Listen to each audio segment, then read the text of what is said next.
సామాన్యులుగా Shri Lakshmi agro forms మరియు ప్రాజెక్టులో invest చేయండి. రేపటి కోటీశ్వర్లు అవ్వండి. సంప్రదించవలసిన నెంబర్స్.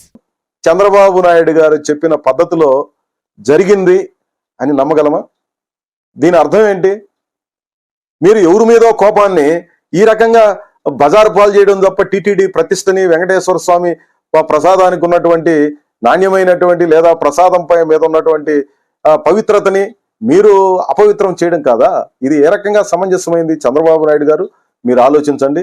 ముఖ్యమంత్రి స్థాయిలో తప్పులు సరిదిద్దబడడానికి మీరు ఈ రాష్ట్రం మొత్తానికి హెడ్గా ఉండేది. తప్పులు ఎవడన్నా చేస్తుంటే కఠినంగా శిక్షించండి, లేదా వాళ్ళ మీద మీరు ఏమేమి ఛార్జెస్ ఫ్రేమ్ చేస్తున్నారు వాటి ఆధారంగా శిక్షించండి. అదిగే కరెక్ట్. కానీ ఈ రకమైనటువంటి మీ స్థాయిలో కొన్ని ఆరోపణలాగా మీరు ప్రకటించేసి దాన్ని వివాదాస్పదం చేయడం, దాని నుంచి లబ్ధి పొందాలన్నటువంటి ప్రయత్నం చేయడం అనేది ఏ రకంగానూ సమంజసమైనటువంటిది కాదు.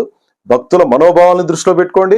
ఉద్యోగాల్ని అవమానపరిచే రీతిలో మీరు వ్యాఖ్యానాలు చేయబాకండి అని చెప్పి నేను విజ్ఞప్తి చేస్తున్నాను. మీరు ఎవరి మీదో కోపంతో ఈ రకంగా చేయడం అని అంటే ఉన్న ఇంటికి నిప్పును తగలబెట్టుకున్నట్టుగా అవుతుంది.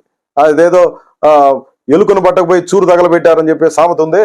మీరు ఎవరినో పట్టుకోవాలని చెప్పే పేరుతో టీటీడీ ప్రతిష్టని బజారు పాలు చేయడం, లేదంటే భక్తుల మనోభావాలతో చెలగాటమాడడం అనేది సమంజసమైనటువంటిది కాదు. ఒక సుదీర్ఘకాలం ముఖ్యమంత్రిగా పనిచేసినటువంటి చంద్రబాబు నాయుడు గారు, లేదంటే చంద్రబాబు నాయుడు గారు ఈ జిల్లాలో పుట్టారు, చంద్రగిరిలో. ఇక్కడ పుట్టి ఇక్కడ పెరిగి తిరుపతిలో చదువుకొని, తిరుపతిలో అన్ని రకాలుగా రాజకీయాలు నేర్చుకొని ఈరోజు ఈ ఉన్నత స్థానంలో ఉన్నారంటే మొదట బేస్ తిరుపతి.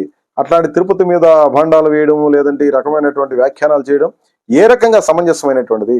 ఎవరైనా మాకేమి పలానోళ్ళని రక్షించాలా, పలానోళ్ళని వ్యతిరేకించాలన్నటువంటి అజెండా మాకేమి లేదు.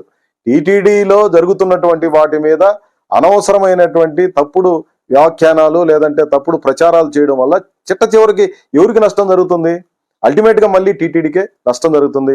టీటీడీకి నష్టం జరగడం అంటే భక్తుల మనోభావాలను దెబ్బతీయడం, లేదా దాన్ని ఆధారంగా జీవిస్తున్నటువంటి ప్రజల యొక్క ఉపాధిని దెబ్బతీయడం తప్ప మరొకటి కాదనే విషయాన్ని తప్పనిసరిగా మీరు అర్థం చేసుకోవాలి. తిరుపతిలో పుట్టి పెరిగి ఇక్కడ రాజకీయాలు చేస్తున్నటువంటి మానాటి వాళ్ళందరూ దాదాపు 56 ఏళ్ళు ఇప్పుడు నాకు వయసు.